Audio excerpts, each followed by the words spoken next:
In this video, I'm gonna react to your hot takes on chapter 11 and 63, and if you want to be included on next week's hot take video, make sure to follow me on X, and like this video, subscribe to my channel if you like daily One Piece content, because I'm sure you'll fall in love with this channel. I'm here every day doing theories, hints, leaks, chapter reviews, whatever. I'm gonna be here every day. I'll make sure to pop up on your feed, and let's get into your hot takes. Feels like someone is forcing Oda to speed up God Valley. This ain't a hot take, but just facts. Jumping from one story beat to another without relevant examination or exposition in between. The thing is about this flashback and Oda's pace in this flashback is that it's actually Luffy's story. So it's Luffy's flashback, it's Luffy's backstory. So the thing is, and that is what confusing about this flashback, is that it's kinda that we weren't supposed to get Rox's story, but all of a sudden the flashback kind of switched up and it's just flipped into the story of Rox Dizebek, and then all of a sudden we got God Valley. So that is why it's kind of confusing, and that's, in my opinion, the pacing in God Valley should have been slower. I agree, because we kind of started God Valley and then all of a sudden Imu's here, and now Rox Dizebek just got Domi Reversei. So I agree on the perspective of the pacing, but when you think that, like, when you think of the idea that is actually Loki's backstory, it just makes you understand why Oda's pacing is he's kinda speeding up. But at the same time, like, Oda knew that we always wanted to see Rox's story, we always wanted to see the God Valley incident and all that. I don't understand why is he kinda speeding up. I mean, the pacing in One Piece, especially ever since the final saga started, is just peak, right? It's just absolutely incredible. But ever since Rox's story started in this flashback, the pacing has kind of been really fast, right? So I do agree with your hot take. I know you're saying it's not a hot take, it's just facts, and yes, I do agree with that.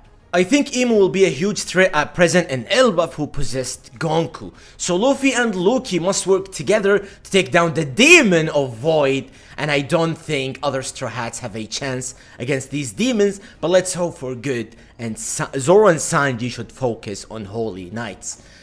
I mean, dude, even Luffy and Lucky will, dude, they got no chance, like, against Imu-sama. I mean, be for real.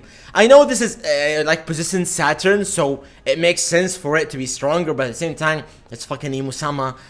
And Luffy and Lucky, unfortunately, they got no chance, bro. If you got all these demons, bro, Roger, Rox, Garp, Whitebeard, Kaido, Big Mom, attacking Imu without even doing a single scratch, bro, there's no chance for Luffy and Lucky. I think maybe in the future of the story, like in the final battle, when Luffy finally, like, maybe with Blackbeard fighting Imu-sama, maybe there is something into the devil fruit of Luffy, because he's the Joy Boy, and also how Imu was scared, like, was absolutely shitting herself when she felt Joy Boy's haki. So maybe there's something into Joy Boy's haki that can maybe leave a permanent scar or like a permanent damage on Imu without being able to regenerate. So we will see when we get back to Elbaf whether Luffy in current time can do that, or maybe in the final battle. But I do think that there's something into Luffy's devil fruit that can leave a permanent damage on Imu-sama. People bitching too much because of Imu regeneration. Garling had it too, but got beaten either way. Imu has shown that he/she is more than just regeneration. If you hate it, then you better hate Lunaria's and Seraphim durability and Logia too. The thing is, and the difference between Imu-sama, Garling, and the other Lunaria Seraphim that you mentioned, the durability and all that. The thing is, Garling and all these guys, they can be beaten, like, because they got some people who's stronger, right? But Imu-sama is basically the strongest in probably One Piece history, so making it even more difficult for the greatest characters and the strongest character to leave at least like a small damage in Imu-sama. That's what probably made people kind of frustrated on, like, how the fuck would we even be able to leave a permanent damage on Imu-sama? Like, if these strongest characters couldn't, how is it possible for Luffy and these guys to be able to, right? But I think there is like a plot reason, and we will get some explanation on how to leave a permanent damage to Imu, but it's not about strength. It's about certain type of haki, maybe certain type of I don't know, devil fruit race, whatever. Maybe we'll see that in the future, but I think that's the case on why people was like frustrated on Imu's regeneration, because with Garlink and Lunaria, Seraphim, all these guys, they can be beaten because they're not the strongest, and they're even nowhere near to be the top tier characters, like power scaling wise, right? And that's why people were frustrated. Some people are frustrated with Imu's regeneration and whatever happened in yesterday's chapter. Some people are saying the choreography of the fights in the chapter wasn't great. I respectfully disagree. I mean, we've seen all the attacks from the 6, and we've seen at the beginning of the chapter Rox fighting Imu-sama, and he was like ducking and avoiding Imu's attacks, and he's trying like to fight and to cut Imu-sama using the sword and all that. I disagree that the choreography wasn't good, as you say, but yeah, I disagree. And we've seen in the final chapter with all the 6 characters attacking Imu and all that, I think it was great, absolutely amazing. And Oda's style of drawing in the final saga, like especially for the fights and all that, has been absolutely tremendous in my opinion. So I don't think that the choreography wasn't great in the chapter. Domi Reversei is the worst power in One Piece. This shit doesn't make sense. Even strongest characters like Zebek and Harold didn't stand a chance against this. And number 2, Roger will be the first one to permanently damage these regen merchants. He will prove this against Rox. Now you're assuming that when you get Domi Reversei, you automatically get regeneration.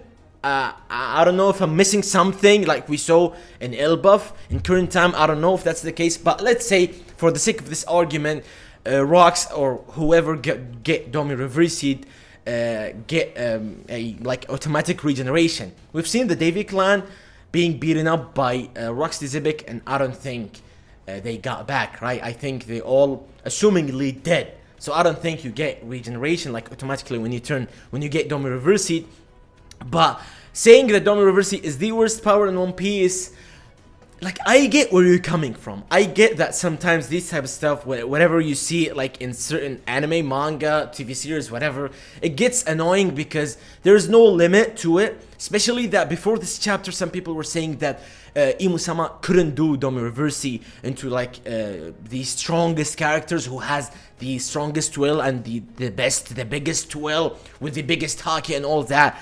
But all that got debunked in the previous chapter when we saw Roxy Zebek getting Domi Reversei. I think there is something into that. It's not about just Imu-sama casually getting some people Domi Reversei. Maybe it's manipulating them into making them vulnerable, like what Imu-sama did in the previous chapter with threatening basically Rox's wife and kid. This maybe gets into the person's vulnerability and making him afraid or making him fear Imu-sama. So maybe fear is the thing that makes people being able to get Domi Reversei, right? I think there is something into that. Or maybe the famous theory now that it's in your hometown, or like homeland. If you're in your homeland, you can get Domi Reversei just like the Davy clan in God Valley and the Giants in Elbaf. Maybe that's the case, but let's wait. Let's just not rush things and let's not be reactionary. I get that it is frustrating for some people that Roxy Zebek just in a quick way just got Domi Reversei. We haven't seen Rox so much. We want to see more of Rox, and then now he's gone, like he's done. I get that it's frustrating for some people, but let's wait to judge the Domi Reversei power. I think we're just rushing things. We gotta wait and see. Maybe when we get back in the current time with Luffy, Loki, all these guys. Domi Reversei is only possible in someone's hometown. Imu used it in Elbaf and Ondori and Brugi, and Harold since it's their hometown. In God Valley is Rox's hometown. Not my theory, by the way. Just like what I said in the previous previous hot take. Yes, that's a theory. That's a famous theory. Now maybe that's the case. We gotta wait and see. If, like, for example, I don't know, one of these Straw Hats got Domi Reversei, I think this theory will get debunked. Unless there's a theory like, for example, Nami get Domi Reversei, and then there's a theory that Nami is actually from Elbaf, so like her race is technically a giant. We gotta wait and see. But yeah, this is a famous theory at this moment. I love this chapter, but Imu is a walking plot hole. You're telling me he can Domi Reversei anyone no matter how strong they are by simply hitting them once, and no attacks can harm him. How come he hasn't Domi Reversei any Yonko, Garb, etc.? Yes, I get where you're coming from. I get what you're saying. These type of powers are usually a walking plot hole unless the writer or the mangaka just absolutely nails it, right? So for this, for now, we gotta wait and see, but I agree, like, I know where you're coming from, and I agree with your point. Like, it's just what happened with Madara in the fourth Great Ninja War. Yes, it was awful, like, the ending of Madara and making him so powerful into just basically realizing that there's no way into defeating Madara, and then Kishimoto just did an absolute awful way into making Madara just simply dies. I get where you're coming from. These type of powers are usually a walking plot hole, like you say, but let's wait. Honestly, I trust Oda into making Imu's powers and the Domi Reversei and the regeneration, all that stuff. He's gonna give it some like type of counteract, maybe in the future, like a certain devil fruit, a certain power, a certain haki, maybe. It's not gonna be a certain haki because the 6 characters that we saw, Rockstar, all these guys are the strongest when it comes to haki. So we gotta wait and see. Maybe there's something into that. I think it gotta maybe rely on the idea of Joy Boy, perhaps, just like because we saw that Imu-sama is basically afraid of her life when she felt Joy Boy's haki. So you gotta wait and see. But yes, I do agree. This chapter was absolutely peak. And Imu-sama's power, like Imu-sama as a character, is a walking plot hole unless Oda absolutely nails it. And in my opinion, Oda will, because I do trust Oda when it comes to these type of powers, like when it comes to these type of villains, because we saw maybe I think in the beginning of Wano or like late before Onigashima, Oda said that I'm kind of struggling into finding a way on how to defeat Kaido.